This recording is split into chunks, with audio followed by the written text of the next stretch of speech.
said, "Welcome, sir, to the least of your houses. Do you grow weary, Corrigan, of ruling such foolish subjects as I have given you here?" "No," said the magician. "They are very stupid, but there is no real harm in them. I begin to grow rather fond of the creatures. Sometimes, perhaps, I'm a little impatient, waiting for the day when they can be governed by wisdom instead of this rough magic. All is good, all in good time, Corrigan," said Aslan. "Yes, all in very good time, sir," was the answer. "Do you intend to show yourself to them?"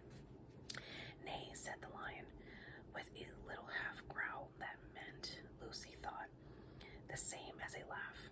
I should frighten them out of their senses. Many stars will grow old and come to take their rest in islands before your people are ripe for that. And today, before sunset, I must visit Trumpkin the dwarf, where he sits in the castle of Parabel, counting the days till his master Caspian comes home. I will tell him all your story. Lucy, do not look so sad. We shall meet soon again." "Please, Aslan," said Lucy, "what do you call soon?" "I call all times soon," said Aslan, and instantly he was vanished away, and Lucy was alone with the magician.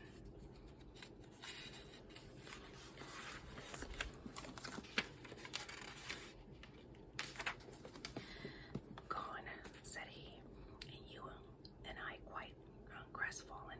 It's always like that. You can't keep him. It's not as if he were a tame lion. And how did you enjoy my book?" "Parts of it very much indeed," said Lucy. "Did you know I was there all the time?" "Well, of course I knew when I let the duffers make themselves invisible that you would be coming along presently to take the spell off. I wasn't quite sure of the exact day, and I wasn't especially on the watch this morning. You see, they had made me invisible too, and being invisible always makes me so sleepy. Hey ho, there, I'm yawning again. Are you hungry?" "Well, perhaps I am a little," said Lucy. "I've no idea what the time is." "Come," said the magician. "All times may be soon to Aslan, but in my home all hungry times are 1 o'clock. He led her in a little way down the passage and opened the door.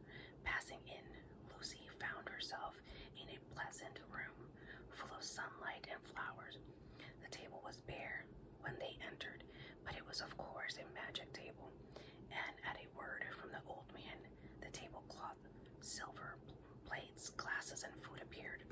"I hope that it is what you would like," said he. "I have tried to give you food more like the food of your own land than perhaps you have had lately." "It's lovely," said Lucy, and so it was. An omelet, piping hot, cold lamb, and green peas, a strawberry ice, lemon squash to drink, with a meal and a cup of chocolate to follow. But the magician himself drank only wine and ate only bread. There was nothing alarming about him, and Lucy and he were soon chatting away like old friends. When will the spell work?" asked Lucy. "Will the duffers be visible again at once?" "Oh yes, they're visible now, but they're probably asleep still. They always take a rest in the middle of the day. And now that they are visible, are you going to let them off being ugly? Will you make them as they were before?"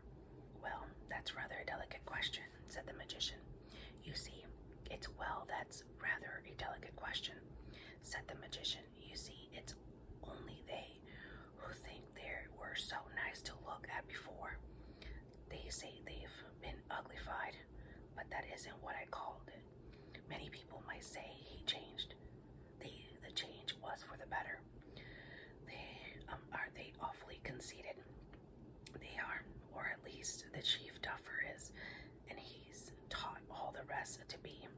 They always believe every word he says." "We've noticed that," said Lucy. "Yes, we'd get on better without him anyway. Of course, I could turn him which would make them not believe a word he said.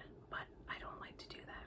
It's better for them to admire him than to admire nobody. Don't they admire you? Asked Lucy. Oh, not me, said the magician.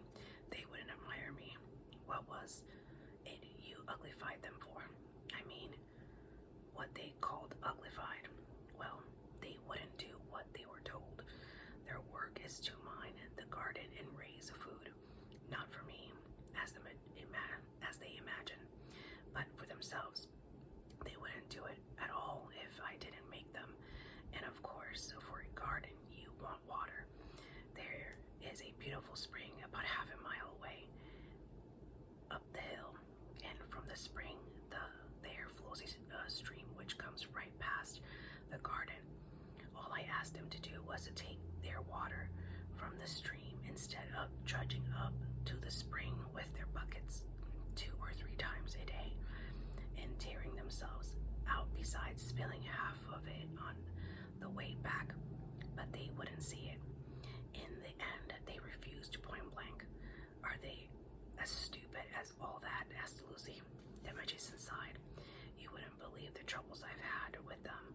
A few months ago, they were all for washing up the plates and knives before dinner. They said it saved time afterwards. I've caught them planting boiled potatoes to save cooking them when they are dug up. One day, the cat got into the dairy and 20 of them were at work moving all the milk out. No one thought of moving the cat, but I see you finished. Let's go and look at the duffers now. They can be looked at. They went into another room, which was full of polished instruments hard to understand, such as astrolabes, orreries, chronoscopes, pulsimeters, coriambuses, and theolins. And here, when they had come to the window, the magician said, There are your duffers. I don't see anybody, said Lucy. And what are those mushroom things? The things you pointed at were dotted all over the level grass. They were certainly very like mushrooms, but far too big. The stalks about 3 feet high, and the umbrella was about the same length from edge to edge. When she looked carefully, she noticed too that the stalks joined the umbrellas, not in the middle, but at one side, which gave the unbalanced look to them. And there was something, a sort of little bundle, lying on the grass at the foot of each stalk. In fact, the longer she gazed at them, the less like mushrooms they appeared. The umbrella part was not really round, as Ashita had thought at first. It was longer than it was broad, and it winded at one end. There were a great many of them, 50 or more. The clock struck 3. Instantly, a most extraordinary thing happened. Each of the mushrooms suddenly turned upside down. The little bundles, which had lain at the bottom of the stalks, were heads and bodies. The stalks themselves were legs, but not 2 legs to each body. Each body had a single thick leg right under it, not to one side like the leg of one-legged man, and at the end of it, a single enormous foot, a broad-toed foot with the toes curling up, a little so that it looked rather like a small canoe. She saw in a moment why they had looked like mushrooms. They had been laying flat on their backs, each with the single legs straight up in the air and its enormous foot spread out above it. She learned afterwards that this was the ordinary way of resting, for the foot kept off both rain and sun, and for a monopod to lie under its own foot is almost as good as being in a tent. Oh, the funnies, cried Lucy, bursting into laughter.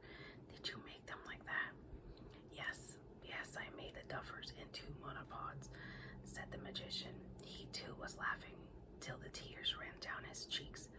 But watch, he added. It was worth watching.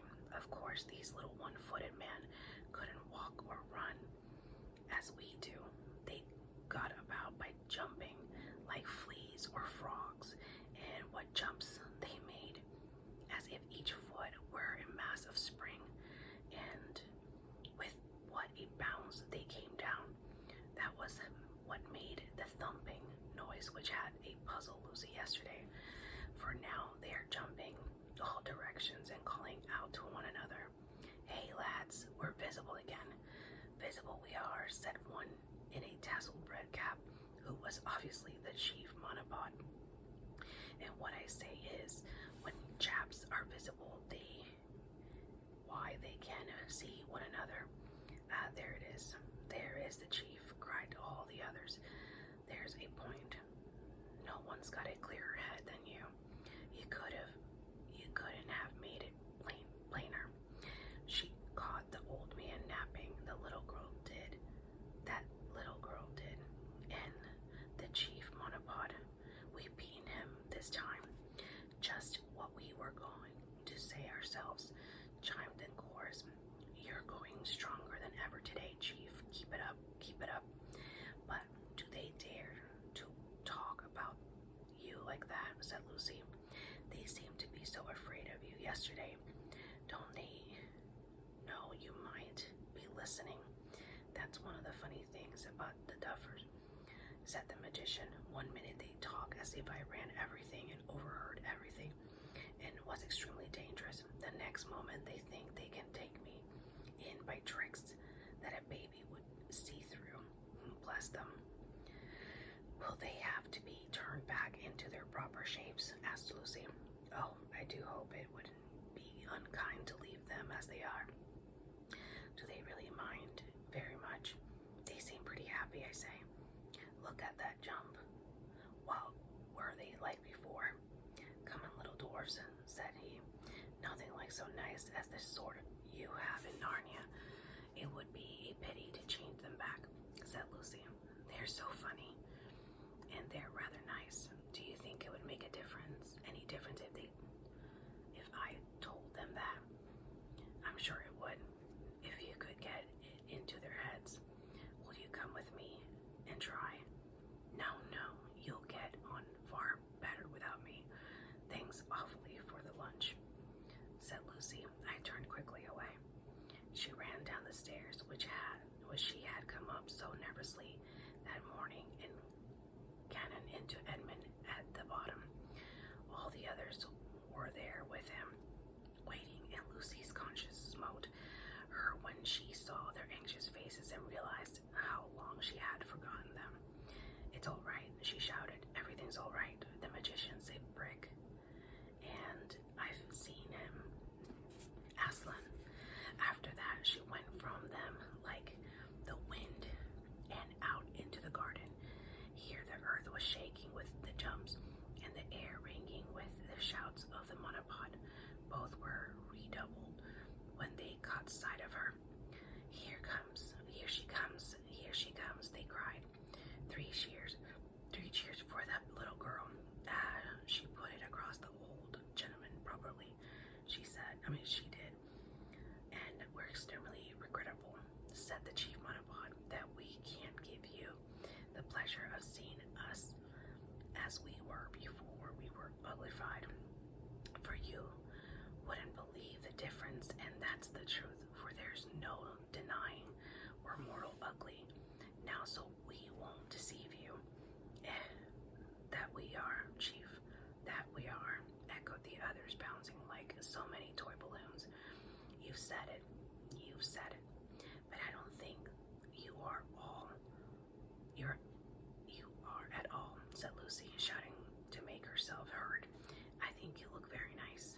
Hear her, said the monobots. True for you, missy. Very nice we look. You couldn't find a handsomer lot. They said this without any surprise and did not seem to notice that they had changed their minds.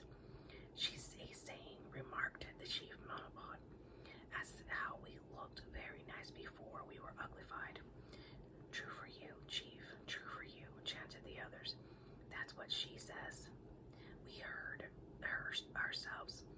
I did not, bawled Lucy. I said, you're very nice now. So she did, said the chief monopod. So we were very nice then. Hear 'em both, said monopods. There's a pair for you, always right. They couldn't have put it better. But we're saying just the opposite, said Lucy, stamping her foot with impatience. So you are, to be sure, so you are, said the monopods. Nothing like an opposite. Keep it up, both of you. You're enough to drive anyone mad, said Lucy, and gave it up. But the monopods seemed perfectly content, and she decided that on the whole, the conversation had been a success. And before everyone went to bed that evening, something else happened which made them even more satisfied with their one-legged condition. Caspian and all the Narnians went back as soon as possible to the shore to give their news to Rins and the others on board of the Dawn Treader, who were by now very anxious.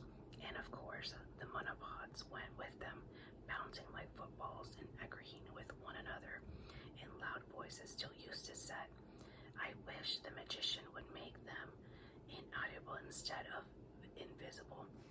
He was soon sorry he had spoken, because then he had to explain that an audible thing is something you can't hear.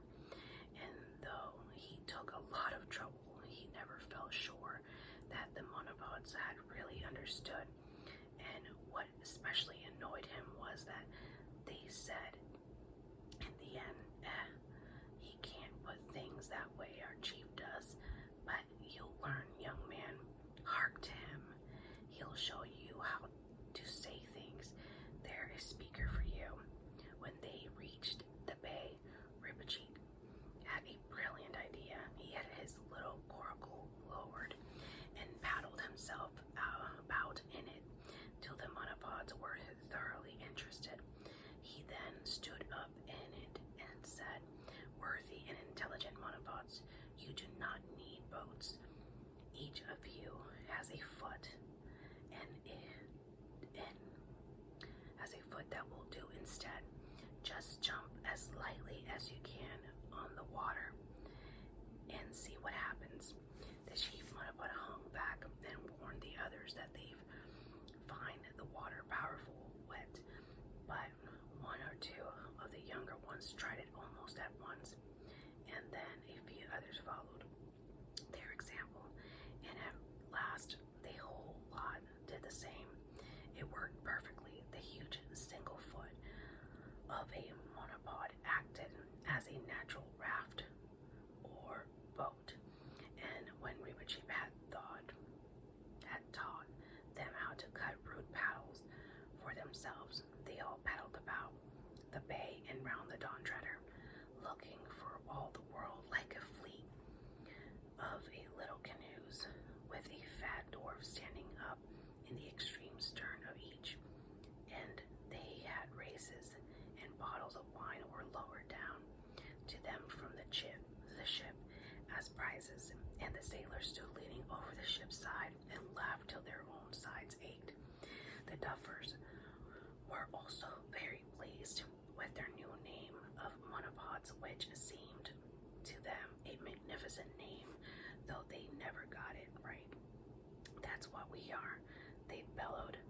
Money puds, pomonods, buddy mons, just what it was on their tips of their tongue to call ourselves, but they soon got it mixed up with their old name of duffers and finally settled down to calling themselves the Dufflepuds, and that is what they will probably be called for centuries. That evening, all Narnians dined upstairs with the magician, and Lucy noticed how different the whole top floor looked now that she was no longer afraid of it. The mysterious signs on the doors were still mysterious, but now looked as if they had kind of a cheerful meaning, and even the bearded mirror now almost seemed funny rather than frightening. At dinner, everyone had, by magic, what everyone liked best to eat and drink. And after dinner, the magician did a very useful and beautiful piece of magic. He laid 2 blank sheets of parchment on the table and asked Trinian to give him an exact account of the voyage up to date. And as Trinian spoke, everything he described came out of the parchment in fine, clear lines, till at last each sheet was a splendid map of the Eastern Ocean, showing Galma, Terabithia, and the 7 Isles, the Lone Islands, Dragon Island, Burnt Island, Deathwater, and the land of the Duffer itself, all exactly the right sizes and in the right position. They were the first maps ever made of those seas, and better than any that had been made since without magic. For on those, though the towns and mountains looked at first just as they would on the ordinary map, when the magician lent them a magnifying glass, you saw that they were perfect little pictures of the real things, so that you could see the very castle and the slave market and streets in Narrowhaven, all very clear though very distant, like things seen through the wrong end of the telescope. The only drawback was that the coastline of most of the islands was incomplete, for the map showed only what Drinian had seen with his own eyes. When they were finished, the magician kept one himself as present, the other to Caspian. It still hangs in his chamber of instruments at Cair Paravel, but the magician could tell them nothing about seas or lands further east.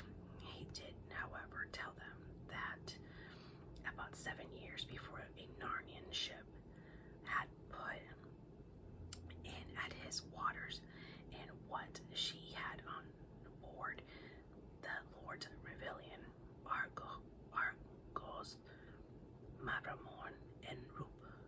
So they judged that the golden man they had seen laying in the Deathwater must be the Lord Restamar. Next day, the magician magically mended the stern of the Dawn Treader, where it had been damaged by the sea serpent, and loaded her with useful gifts. There was a most friendly parting, and when she sailed 2 hours afternoon, all the Dufflepuds paddled out with her to the harbor mouth and cheered until she was out of sound, and until she was out of sound of their cheering. And that's the end of chapter 11. Now let's go to chapter 12, which is called The Dark Island. After this adventure, they sailed on south and a little east for 12 days, with a gentle wind, the skies being mostly clear and their air warm, and saw no bird or fish, except that once there were whales spouting a long way to starboard. Lucy and Ribbitchy played a good deal of chess at this time. Then on the 13th day, Edmund from the fighting top sighted what looked like a great dark mountain rising out of the sea on their port bow. They altered course and made for this land, mostly by oar, for the wind would not serve them to sail northeast. When evening fell, they were still a long way from it and rode all night. The next morning the weather was fair, but a flat calm prevailed. The dark mass laid ahead, much nearer the larger, but still very dim, so that some thought it was still a long way off, and others thought they were running into a mist. About 9 that morning, very suddenly, it was so close that they could see that it was not land at all, nor even in ordinary sense a mist. It was a darkness. It is rather hard to describe, but you will see was like if you imagine yourself looking into a mouth of a railway tunnel.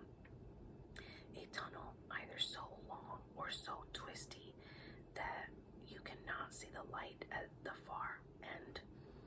And you know what it would be like. For a few feet, you would see the rails and slippers and gravel and broad daylight. Then there would come a place where they were in a twilight, and then pretty suddenly, but of course without a sharp dividing that line, they would vanish altogether into a smooth, solid blackness. It was just so here. For a few feet in front of their bows, they could see the swell of the bright greenish blue water. Beyond that, they could see the water looking pale and gray, as it would look late in the evening. But beyond that again, utter blackness, as if they had come to the edge of the moonless and starless night. Caspian shouted to the boat's swain to keep her back, and all except the rowers rushed toward the gaze and gazed from the bows. But there was nothing to be seen by gazing. Behind them was the sea, and the sun before them the darkness. "Do we go into this?" asked Caspian at length. "Not by my advice," said Drinian. "The captain's right," said several sailors. "I almost think he is," said Edmund. Lucy and Eustace didn't speak, but they felt very glad inside at the turn things seemed to be taking.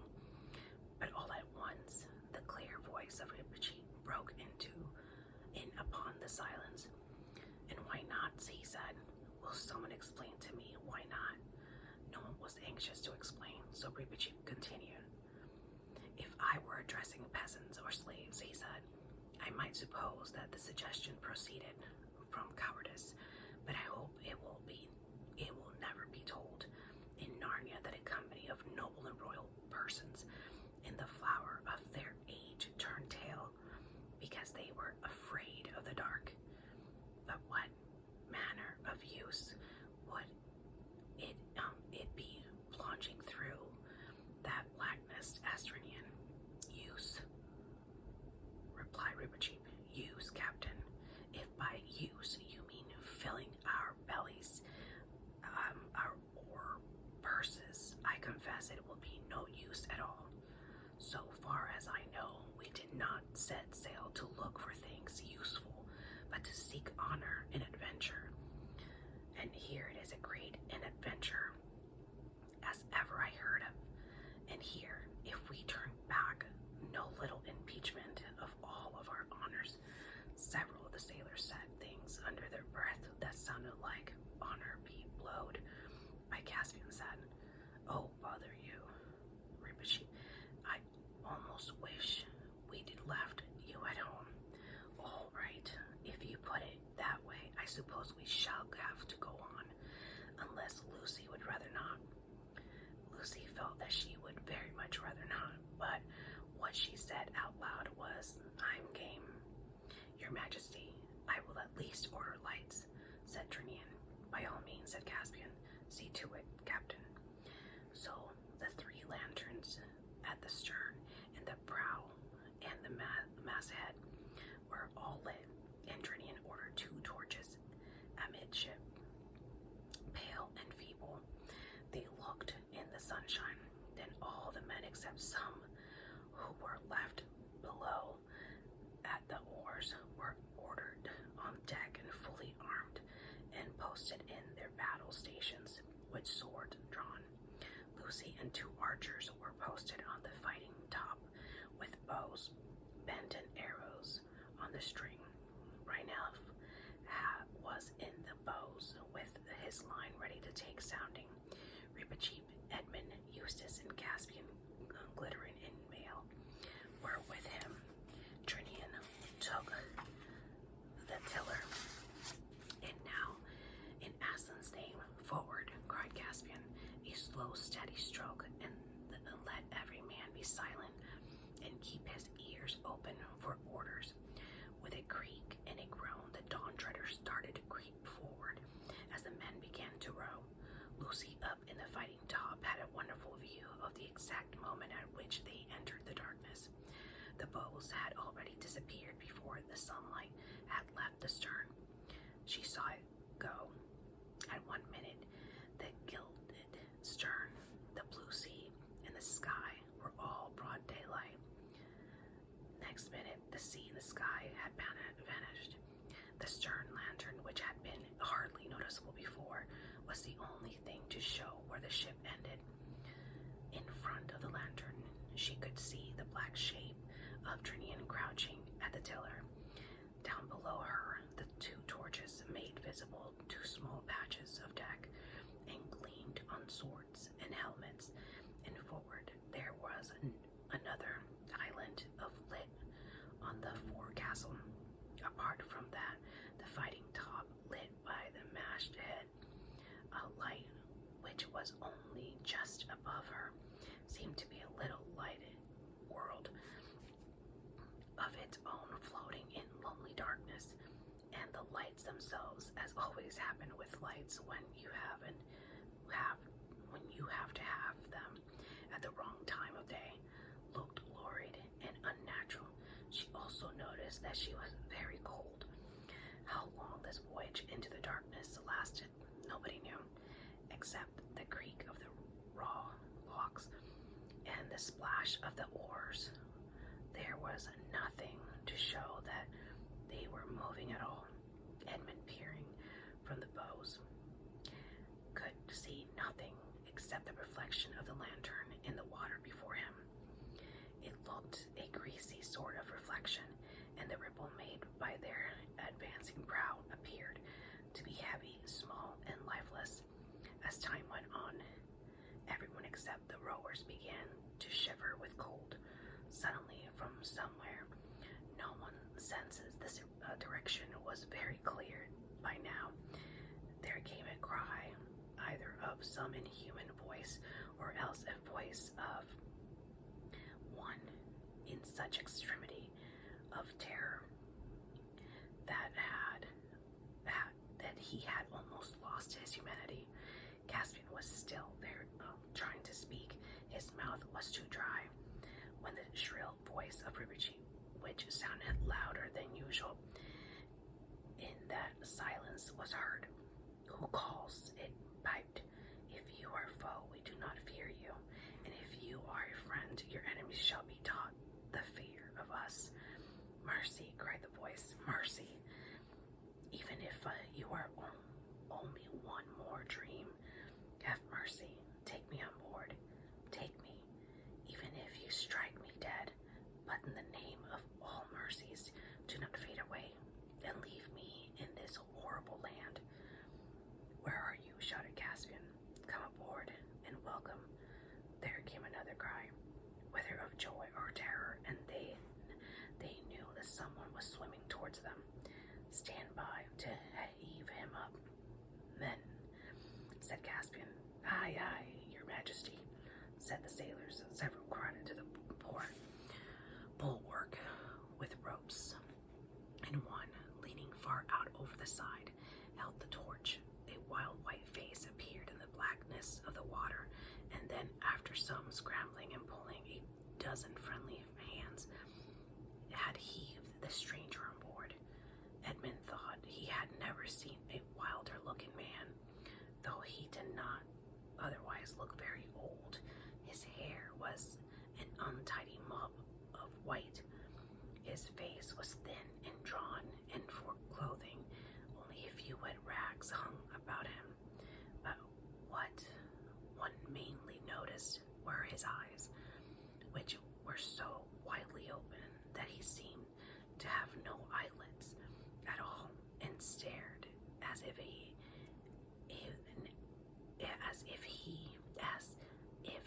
an agony of pure fear. The moment his feet reached the deck, he said, Fly about with your ship and fly. Row, row, row for your lives away from this accursed shore."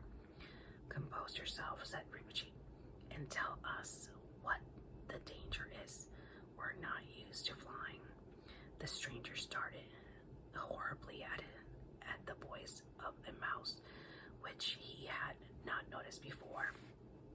Nevertheless, you will fly from here, he gasped.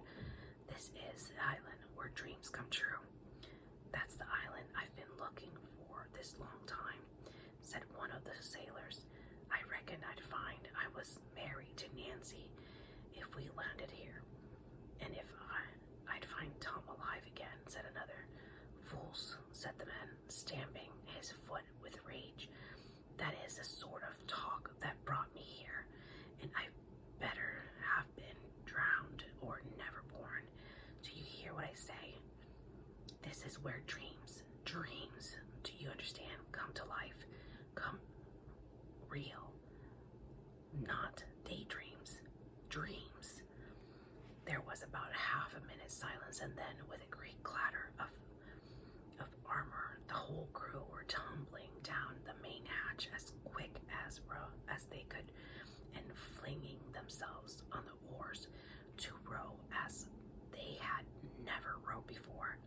And Trinian was swinging around the tiller, and the boatswain was giving out the quickest stroke that had ever been heard at sea, for it had taken everyone just that half minute to remember certain dreams they had had, dreams that make you afraid of going to sleep again, and to realize what it would mean to land on a country where dreams come true. Only Ribici remained unmoved.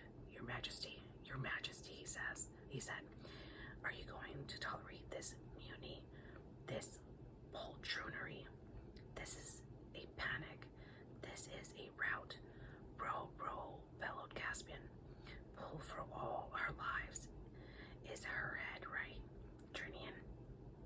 You can say what you like, Ribici. There are some things no man can face. It is then my good fortune not to be a man, replied Ribici with a very stiff bow.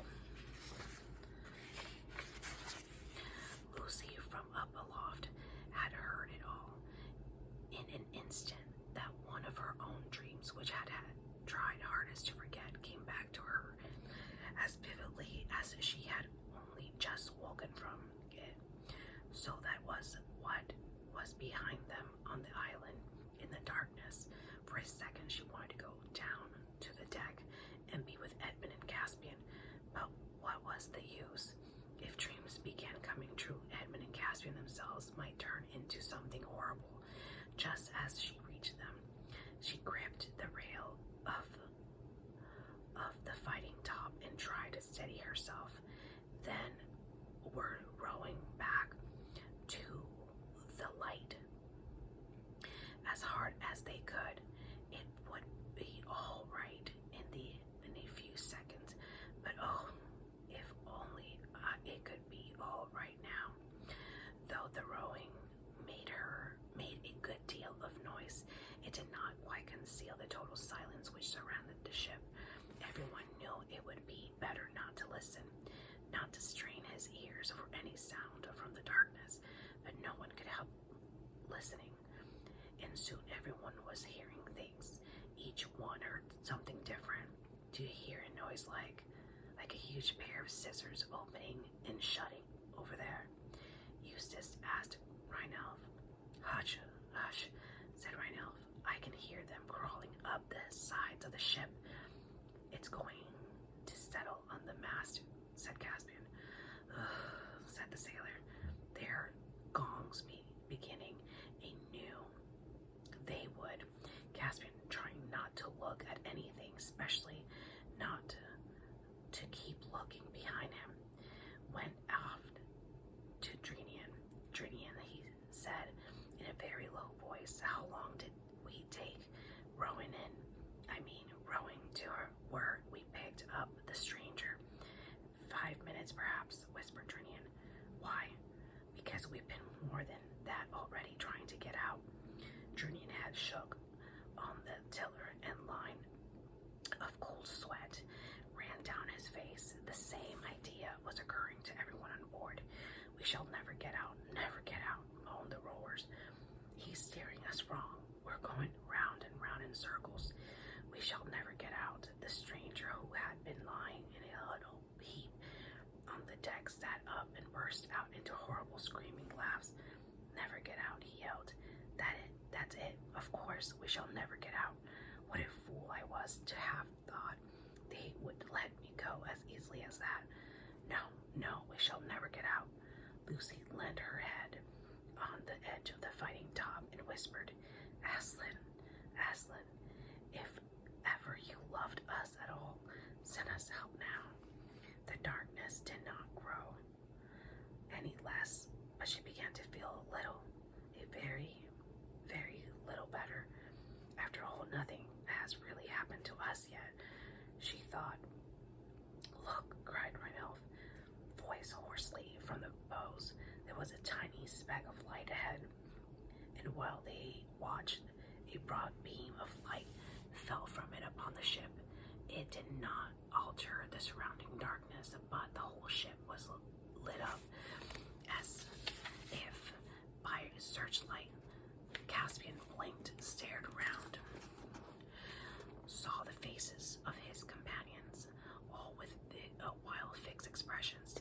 Everyone was staring in the same direction. Behind everyone lay his black, sharply edged shadow. Lucy looked along the beam and presently saw something in it. At first it looked like a cross, then it looked like an airplane, then it looked like a kite, and at last, with wearing of wings, it was right overhead. It was an albatross. It circled 3 times round the mast and then perched for an instant on the crest of the gilded dragon at the prow. It called out in a strong, sweet voice what seemed to be words, though no one understood them. After that, it spread its wings, rose, and began to fly slowly again, bearing a little starboard. Trinian steered after it, not doubting that it will offer good guidance, but no one except Lucy knew that as it circled the mast, it had whispered to her, "Courage, dear heart," and the voice that she felt sure was Aslan, and with the voice a delicious smell breath in her face. In a few moments, the darkness turned into a grayness ahead, and then almost before they dared to begin hoping, they had shot out into the sunlight and were in a warm blue world again. And all at once, everyone realized that there was nothing to be afraid of and never had been. They blinked their eyes and looked at them. The brightness of the ship herself astonished them. They had half expected to find that the darkness would cling to the white and the green and the gold in the form of some grime or scum. And then first one and then another began laughing. "I reckon we've made pretty good fools of ourselves," said Rhynelf. Lucy lost no time in coming down the deck, where she found the others all gathered round the newcomer. For a long time he was too happy to speak, and could only gaze at the sea and the sun and feel the bulwarks and the ropes as if to make sure there was really awake, while tears rolled down his cheeks. "Thank you," he said at last. "You have saved me from, but I won't talk of that. And now let me know who you are. I am a Telmarine of Narnia, and when I was worth anything, men called me Lord Roop. And I," said Caspian, "am Caspian, king of Narnia, and I sailed to find you, all your companions who were my father's friends." Lord Roop fell on his knees and kissed the king's hand.